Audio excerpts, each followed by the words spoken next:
when did you first come to Los Alamos?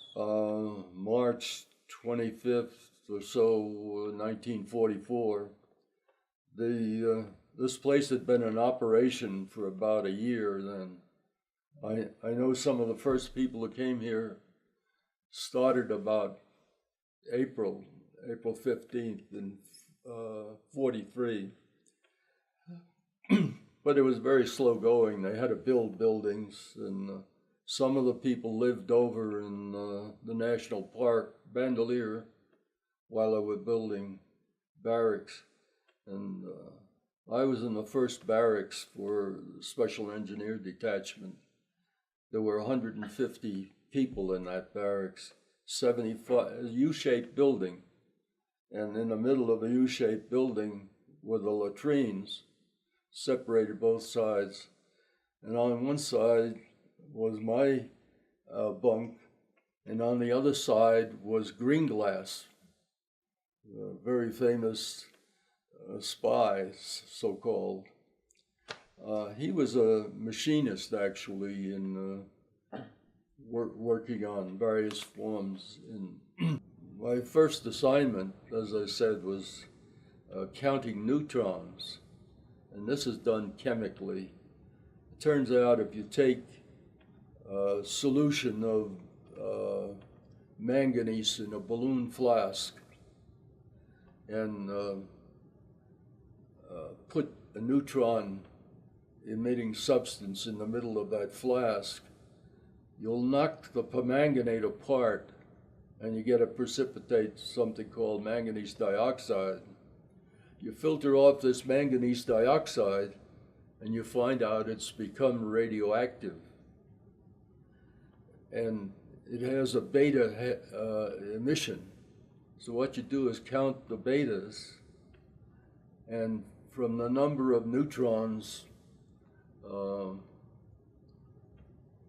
dependent upon the number of neutrons, you get a certain amount of radioactive manganese.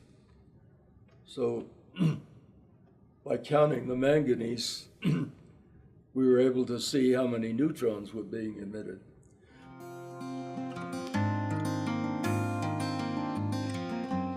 In the early 90s, after the Soviet Union dissolved, we put together a sort of a strategic vision and a strategic plan for the laboratory.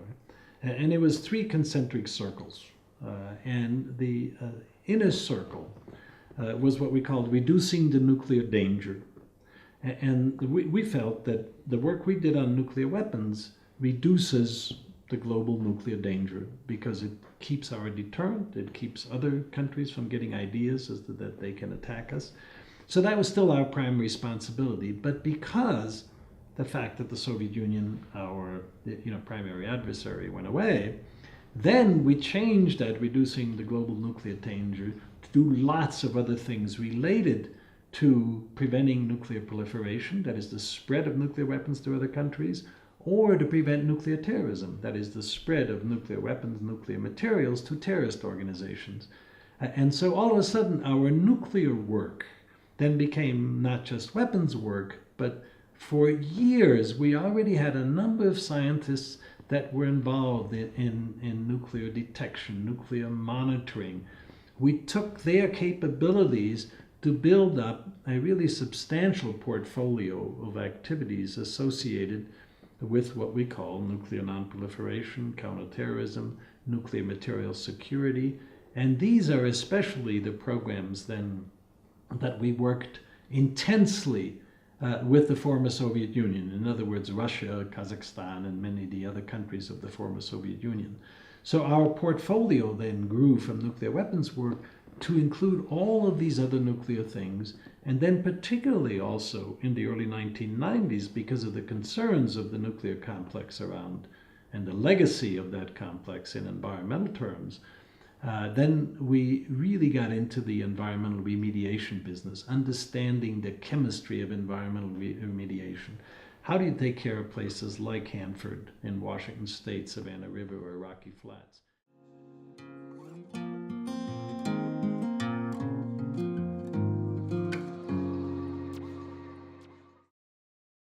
But anyway, here's some photographs of what it was like. This was our front yard.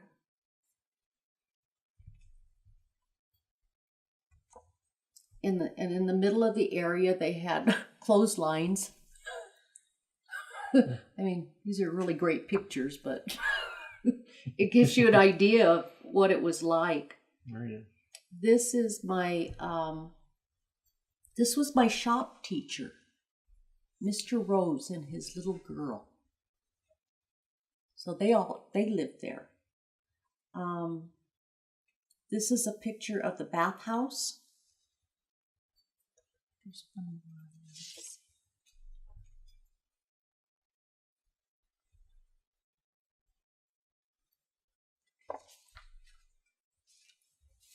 Let's see what else I have in here.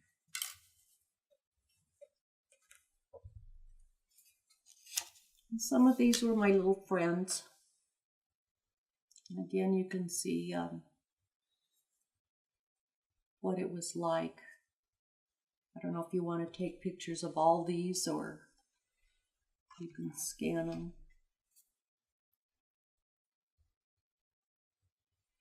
In all these little pictures, I never had my hair combed. I mean, I was just always a tomboy, huh?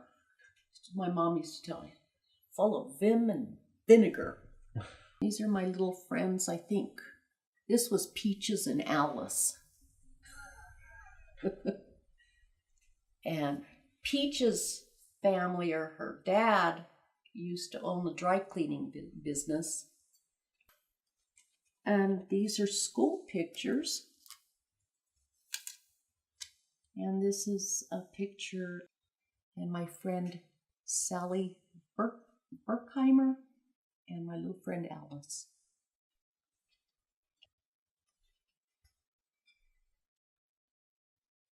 This was 1957. And this was when I was in kindergarten, 1955.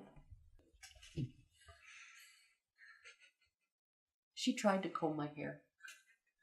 I was father on my father's side, lived 2 trailers down. This was the backyard of the trailer court, and we had a lawn, huh?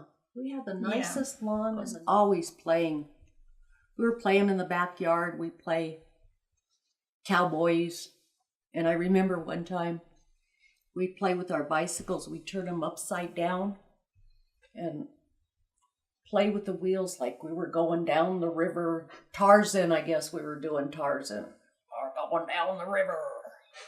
We never saw any rivers, but oh,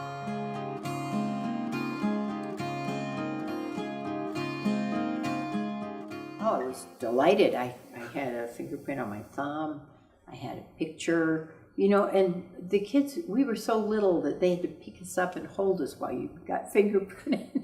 It's like, okay, yeah, it was great to have a pass. Everybody thought it was, I don't know anybody who didn't like having a pass. And you know, I don't know if you've heard this from people, they go, oh, you know, they raised the age from 6 to 8, and I just missed getting a pass. And then when I was almost 8, they raised it to 10. I never got a pass. Big deal. Oh wow. Okay, so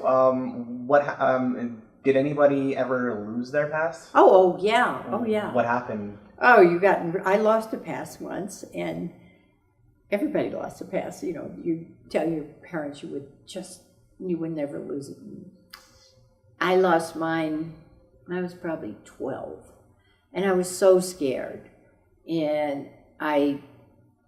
But you know, you had to tell because you couldn't leave. And so I got another pass after getting in trouble, and then I found my pass. I still have it. Never told anybody I found the first pass.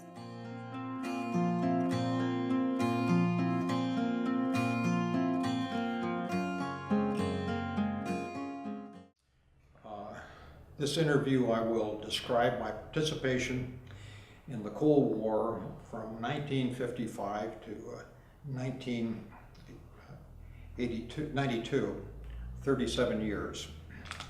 This was primarily in anti-submarine warfare, and more explicitly in the experimental physics and the evolution of the technology to support large experiments conducted in the world's oceans in all environmental conditions.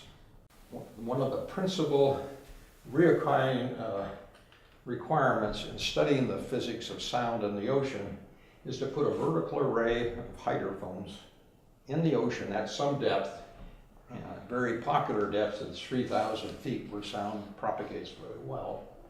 Hang them vertically, keep them there motionlessly during a period of time when you take a sound source and move it through the ocean at long ranges to study the propagation of sound through the water. It seems very simple.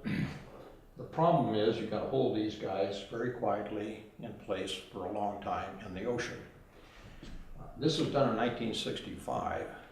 There was no basic technology to do this. The technology you would use would be land-based technology. You try to adapt that. To make this array, I contracted with a company, a cable company, to run a wire rope through their cable machine and physically, by hand, lay up wires,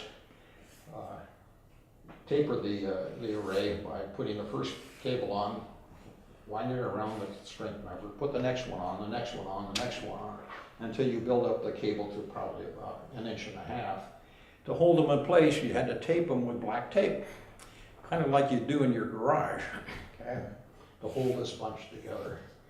And then the cable would go up to the surface where you applied floats to offset the weight of the cable and the weight at the bottom, and then cable it back to the ship.